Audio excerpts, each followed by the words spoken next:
तो हमने commercial bank खत्म कर लिया था। अब जो हम बात करेंगे वो बात करेंगे सेंट्रल बैंक, ठीक है ना। सेंट्रल बैंक यानी कि सेंटर का बैंक, ठीक है। तो हर देश का अपना एक अलग अलग सेंट्रल बैंक होता है। हमारा जो सेंट्रल बैंक है वो क्या है, आप सभी को पता होगा, आरबीआई।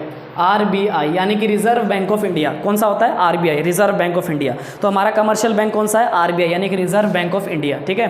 क्लियर है यहाँ तक। तो हमारा बैंक कौन सा है, आरबीआई यानी कि कमर्शियल बैंक ऑफ इंडिया, ठीक है ना। कमर्शियल बैंक ऑफ इंडिया यानी कि आरबीआई, ठीक है। तो आरबीआई यानी कि कमर्शियल बैंक ऑफ इंडिया। तो अब ये जो आरबीआई है ना, कमर्शियल बैंक ऑफ इंडिया है, इसके बारे में ज़रा देखते हैं कि क्या है। कि सबसे पहली चीज़ तो हमें इसके अंदर जो जानना है कमर्शियल बैंक के बारे में, तो पहले हम कुछ एक एक पॉइंट वाले यानी कि जो एक एक मार्क्स के जो एग्जाम में पूछे जाते हैं, ठीक है, किसी भी एग्जाम में हो गया, कॉम्पिटिटिव हो गया, 12th हो गया या फिर सीयूईटी हो गया, किसी भी एग्जाम में, पहले उसके बारे में जान लेते हैं। सबसे पहले याद रखना कि कमर्शियल बैंक जो है, सॉरी आरबीआई जो है, यानी सबसे पहले जो सेंट्रल बैंक है, फर्स्ट सेंट्रल बैंक वो बनाया था स्वीडन ने। किसने बनाया था, स्वीडन ने। सबसे पहला जो सेंट्रल बैंक बना था, कहाँ बना था, स्वीडन में। कब बना था, 1669 में। कब बना था, 1669 में। याद रखना, सबसे पहला जो सेंट्रल बैंक बना था, जो कहाँ पर बना था, स्वीडन में बना था। और कब बना था, 1669 में। कब बना था, 1669 में, ठीक है।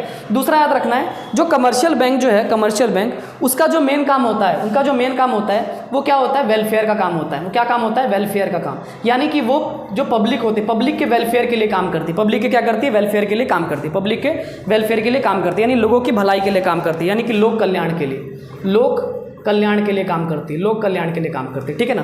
तीसरा याद रखना कि कभी भी ये कमर्शियल बैंक के साथ कंपटीशन नहीं करती। कमर्शियल बैंक के साथ नो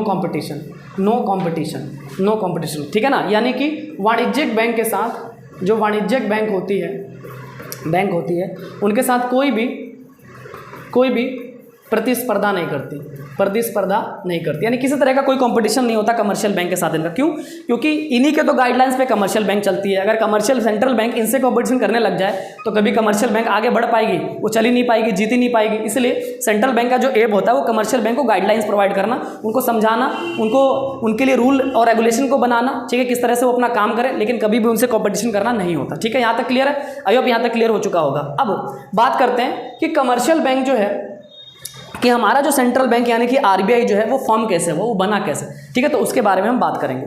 चलो देखो, क्या हुआ करता था कि पहले जो है हमारे देश के अंदर, जब हमारा देश जो है पूरी तरह से मतलब बिल्कुल भी आज़ाद नहीं था, तो उस वक्त हमारे पूरे भारत में, मैं भारत को इस तरीके से ड्रॉ कर रहा हूँ, पूरे हमारे भारत में 3 तरह के हमारे बैंक हुआ करते थे, 3 प्रेसिडेंसी ऑफ बैंक हुआ करती थी। पहला इधर जो था पूरा, इधर एक अगर मैं मानूँ कि इस तरफ में, तो इस तरफ में एक हुआ करता था बैंक ऑफ बॉम्बे।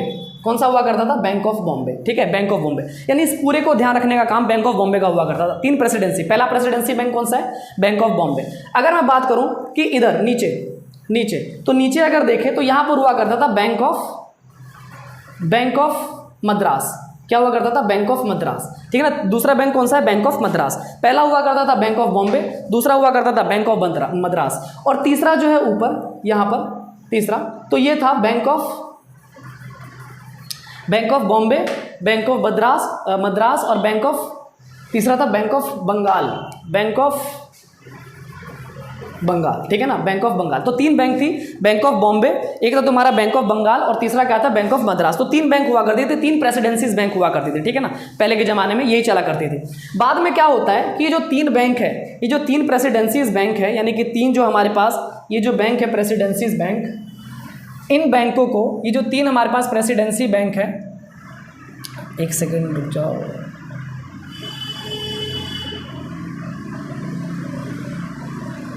ये 3 जो हमारे प्रेसिडेंसी बैंक थे, इन 3 प्रेसिडेंसीज बैंकों को आपस में क्या कर दिया जाता है, मर्ज कर दिया जाता है। क्या कर दिया जाता है, मर्ज। यानी कि 3 बैंक, पहला बैंक ऑफ बॉम्बे, मैं शॉर्ट में लिख रहा हूँ, बैंक ऑफ बॉम्बे, दूसरा बैंक ऑफ बंगाल और तीसरा बैंक ऑफ मद्रास। इन तीनों बैंकों को आपस में क्या कर दिया, जोड़ दिया गया, यानी कि मर्ज कर दिया। क्या कर दिया गया, मर्ज। और मर्ज किया गया 1921 में। कब किया गया, 1921 में। तो 1921 में तीनों बैंकों के आपस में मर्ज कर दिया गया और बोला गया कि इन तीनों को मर्ज करके हम एक सेंट्रल बैंक बनाएंगे जिसका नाम रहेगा इंपीरियल बैंक ऑफ इंडिया। क्या रहेगा, imperial bank of India, imperial bank of India. यानी कि इसी को माना गया सेंट्रल बैंक, यानी कि हमारा सेंट्रल बैंक का पहला जो नाम था वो क्या था, इंपीरियल बैंक ऑफ इंडिया। कब बनाया गया, 1921 में, इनको मर्ज करके। लेकिन क्या होता है कि इसको कमर्शियल सेंट्रल बैंक का कभी भी दर्जा नहीं मिला। क्यों? क्योंकि इसने कभी सेंट्रल बैंक के काम ही नहीं की। क्योंकि सेंट्रल बैंक का मैंने बताया था क्या काम होता है, सभी छोटे बैंकों के साथ कभी भी कंपटीशन नहीं करना, उनके लोगों की जनता के लिए वेलफेयर के लिए काम करना। लेकिन ये उस तरह से अपने आप को दिखा ही नहीं पाया, प्रॉफिट, वो सिर्फ प्रॉफिट के मोटिव से काम करना लगा। इसलिए इंपीरियल बैंक ऑफ इंडिया को हटाकर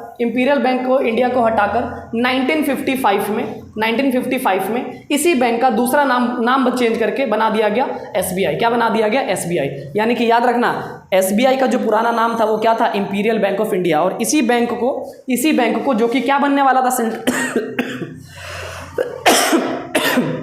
जो कि बनने वाला था सेंट्रल बैंक, जो कि हमारा सेंट्रल बैंक बनने वाला था, उसी का नाम चेंज करके जो कि इंपीरियल बैंक ऑफ इंडिया बना, बाद में नाम चेंज करके 1955 में क्या बन गया? SBI। तो याद रखना SBI जो है वो इंपीरियल बैंक ऑफ इंडिया के नाम से के बाद ही बना, और दूसरा 1955 में इसको बनाया गया। क्लियर है? लेकिन बताओ क्या अभी तक सेंट्रल बैंक बन पाया? नहीं, हमारा सेंट्रल बैंक नहीं बन पाया। तो इसलिए क्या होता है 1926 में एक रॉयल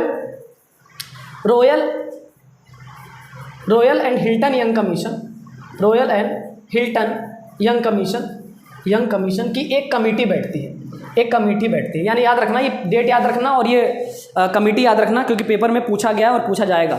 1926 में एक royal and Hilton young commission जो है वो बनाया जाता है, और ये इसलिए बैठते हैं ताकि ये सोचकर आपस में विचार करके वो सेंट्रल बैंक को बनाए। तो इसलिए क्या होता है 1934 में इन लोगों के सिफारिश के जरिए पे एक एक्ट आता है, ठीक है ना। 1934 में एक एक्ट आता है ये बोलने के लिए कि हमारा भी एक सेंट्रल बैंक होना चाहिए, और उन्होंने सेंट्रल बैंक को बनाने की मांग करी।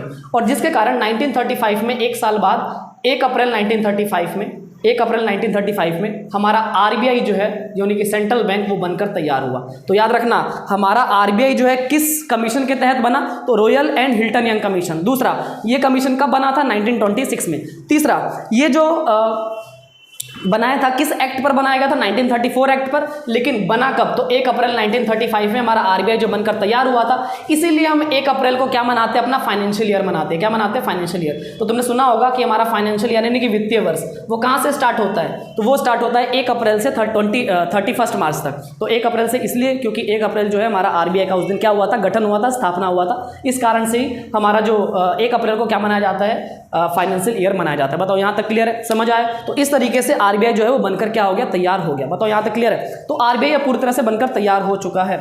अब RBI तैयार हुआ तो उसके बाद याद रखना 1949 में अभी बताओ 1935 में क्या हमारा देश आज़ाद हो पाया था? नहीं हो पाया था। तो उस वक्त जितने भी मतलब जो भी चीज़ें थी, RBI जो था एक पूरी तरह से गवर्नमेंट नहीं था, वो किसके अंडर में था? प्राइवेट किसी इंस्टीट्यूशन के अंडर में था, गवर्नमेंट के अंडर में नहीं था। इसलिए 1949 में किसका? जो RBI है, RBI जिसको सेंट्रल बैंक कहते हैं, उसको नेशनलाइज किया गया। क्या किया गया? उसको नेशनलाइज किया गया। नेशनलाइज का मतलब अब उसको गवर्नमेंट ने पूरी तरह से क्या कर दिया? परचेज कर लिया। तो अब ये 1949 में RBI जो है वो किसका बैंक बन गया? गवर्नमेंट का बैंक बन गया। यानी पूरी तरह से किसने परचेज कर लिया? गवर्नमेंट ने खरीद लिया। यानी कि अब वो बैंक किसका है? वो इंडिया का है, गवर्नमेंट का है। ठीक है, क्लियर है? याद रखना। तो 1949 में किसका नेशनलाइज हुआ? RBI का। और 1969 में किसको नेशनलाइज किया गया था? मैंने बताया था कमर्शियल बैंक का। किसका? कमर्शियल बैंक को नेशनलाइज किया गया था 1969 में। तो ये डेट्स वगैरह याद रखने हैं इसके अंदर। बताओ क्लियर है? तो RBI 1949 में पूरी तरह से किसका हो गया? भारत का हो चुका था। अब इसके बाद तो जब RBI बना तो RBI के अंदर कोई ना कोई तो उसको गवर्न करेगा, कोई ना कोई तो उसको चलाएगा। तो RBI के अंदर जो टॉप पे बैठते हैं उसको बोलते हैं गवर्नर। क्या बोलते हैं? गवर्नर। तो उस वक्त जब 1935 में हमारा RBI बनकर तैयार हुआ, क्योंकि उस समय भारत आज़ाद नहीं हुआ था, तो उस समय कोई अंग्रेजी उसका गवर्नर बना था और उसका नाम था ऑसबोर्न स्मिथ। क्या था? Osborne Smith. तो याद रखना पहला RBI का गवर्नर कौन बना था? Osborne Smith. कौन बना था? Osborne Smith. तो पहला RBI का गवर्नर कौन बना था? Osborne Smith. दूसरा, जब देश आज़ाद हुआ यानी 1949 में जब नेशनलाइज हुआ, पूरा जो बैंक जो है वो किसके अंडर में आ गया? RBI गवर्नमेंट के अंडर में। तब उस वक्त जो पहला जो भारतीय था जो कि RBI का गवर्नर बना वो थे CD देशमुख। कौन थे? CD देशमुख। याद रखना कौन थे? CD देशमुख। ठीक है, कौन थे? CD देशमुख। और याद रखना अभी जो हमारे क्या कहते हैं, अभी जो हमारे रिसेंट में जो गवर्नर है वो कौन है? तो वो है हमारे शक्तिकांत दास। कौन है? शक्तिकांत दास। ठीक है। तो पहले ये थे, तो ये सारे कौन है, गवर्नर है। कौन है ये, गवर्नर। तो पहले गवर्नर सबसे पहले कौन थे, ऑसबॉर्न स्मिथ। दूसरा, भारत आजाद होने के बाद कौन बने, सीडी देशमुख। और अभी रिसेंट में कौन है, तो अभी रिसेंट के अंदर जो हमारे गवर्नर है वो कौन है, शक्तिकांत दास। कौन है, शक्तिकांत दास। आई होप कि यहाँ तक बातें क्लियर हो चुकी होंगी। आरबीआई बना कैसे, आरबीआई किस एक्ट से बना, आरबीआई किस कमेटी से बना, ये सारी चीजें मैंने क्या कर दी, बता दी है। ठीक है, यहाँ तक क्लियर है। अब उसके बाद कुछ बातें और देखते हैं। आरबीआई जो है या फिर हमारे देश के अंदर मेनली दो तरह की करेंसी